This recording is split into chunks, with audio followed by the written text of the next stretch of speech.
All right, Nets-Lakers, the second to last game scheduled on Saturday. Don't know if Kevin Durant will be available. Not sure about Giannis Antetokounmpo either, as the Bucks host the Celtics earlier in the day. More than 35 players have entered the league's health and safety protocols before Christmas Day, in addition to the aforementioned guys, Luka Doncic and Trae Young also among those out.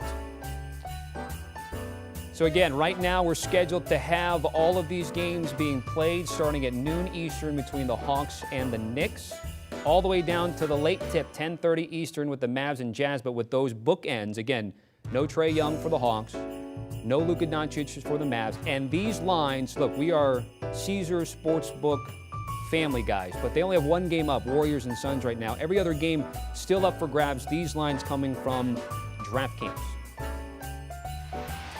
All right, I love the music. And we got Tim Doyle, too, with the hammer, joining us here ahead of the Christmas holiday. All right, before we get to your picks, Tim, I mentioned sort of the lines and which books are holding off before putting out official bets. In fact, my book, I can't even put an NBA bet at the moment. What advice do you have right now ahead of the holiday for those wanting to play? Depends how much you want to bet.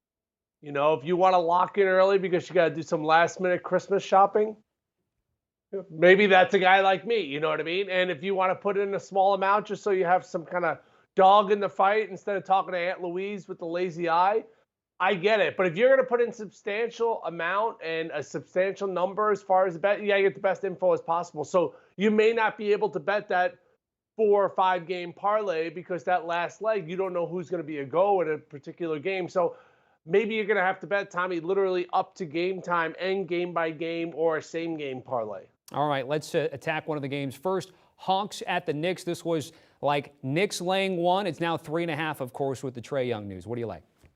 Hey, I like the Hawks. The Hawks had a problem earlier this year. They actually had too many guys, and then too many guys are trying to figure out, well, what is my role and how can I get on the floor? Now they don't have anybody. Willie Mays-Hayes is their shooting guard. I got to get somebody else. That's the only guy I know from Major League. But my point is, like, that team in Major League was using replacement players. And if you look at the Hawks roster right now, you know, there's a lot of names that maybe you don't recognize. But they just went to Philly, knocked off the 76ers. That's right, they won without the Clint Capellas and the Gallinaris and obviously the Trae Youngs of the world. So there's just no way that I'm betting a Knicks team whose best player is a guy who didn't play for a month, and Kemba Walker. So something's going on there in New York. I think there was great energy there watching Kemba put on that special performance last night in the Garden. But I don't know. The team just doesn't seem right. There's no way I'm laying points at the Knicks. Yeah, it's nice to see Kemba back, but it's not for like a true reason. It's because due to COVID and being shorthanded, it's a little bit manufactured, don't you think? All right, so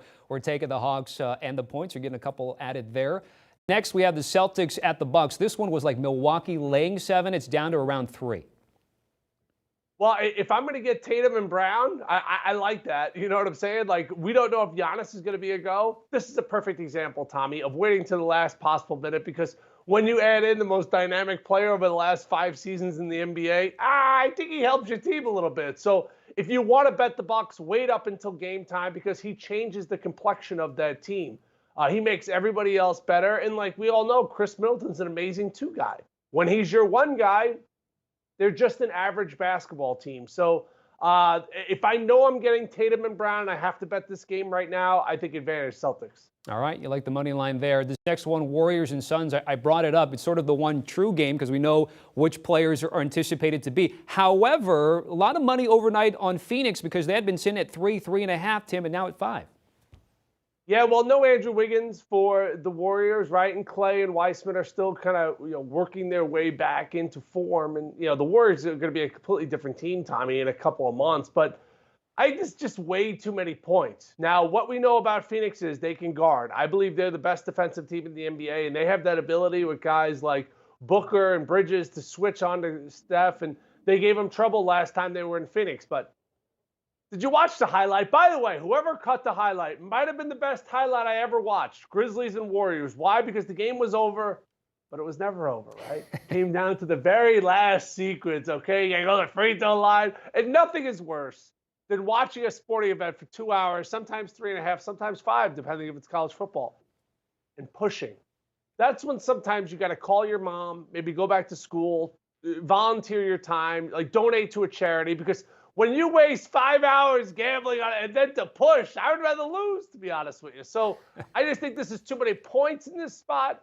And I think Steph's going to put on a special performance. Didn't you love to see the fire? I mean, here's a guy right before Christmas. He's got a family, and he is fired up because he knows Ja Morant is coming, and Ja is coming for that title of best player in the league. But you know what Steph said? He gave him the Dikembe Mutombo. That's so fast. Yeah, I don't think I've ever seen him dunk pregame, but if Ja Morant's in the building, you got to show up and show out. All right, Nets and Lakers. James Harden clearing safety protocols right now. Lakers laying 1 or a pick 'em, depending on where you're looking at here. 4 straight losses for the Lakers. And if you watched the game last night, I did. The Spurs smacked around the Lakers. Do you know what the Lakers have?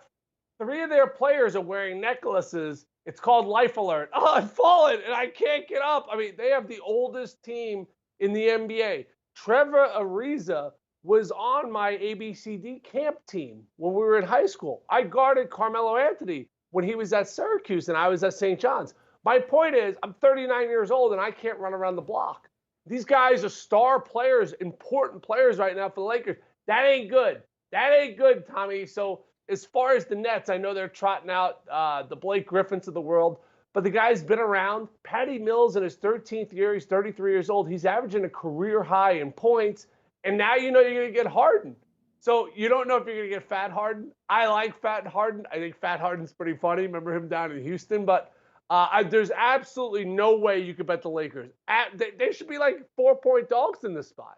All right. So officially, though, it looks like you think the dogs will be barking on Saturday. But the late game, 10:30 with the Mavs and the Jazz, the biggest line movement we've seen. Utah laying 5, but with all the Luka news, we're seeing 11, Tim. Yeah, the Jazz at home.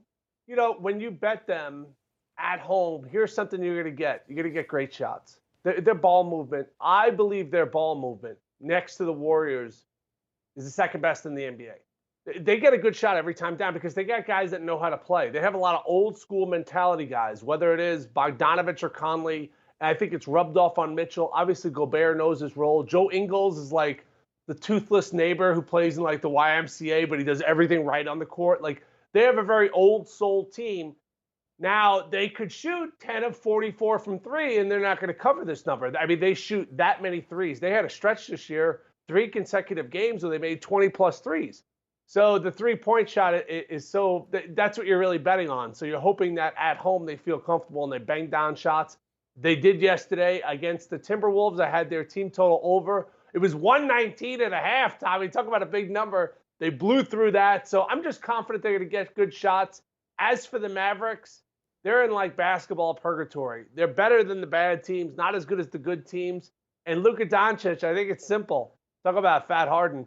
He needs to put down the knife and fork and get himself in the best shape of his life. I think we're seeing 75% of Luka Doncic. I think he has more to give, but you know, easier said than done. Zion Williamson's fighting with his weight as well, and we haven't seen him this year. So if Luka really gets serious to condition, I think he could even be a much better player. But with no Doncic in this game, I'll lay the points with the Jazz. All right. At the very least, Luka is self-aware. He talked about it in a post-game press conference a few games ago. By the way, enjoy the holiday, Tim. Certainly appreciate it as always, my man.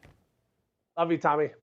Love you too, bud. All right. Early Edge promo, too. Handicappers like Tim Doyle, the best in the business. Daily picks in under 10 minutes, available every morning in your inbox in podcast form at 11 a.m. Eastern. You can go out even an hour earlier on YouTube. Download and follow the coach, Jonathan Coachman, and a group of his cappers, and the jeweler, a guy, Jacob Halleck's, producing this pod.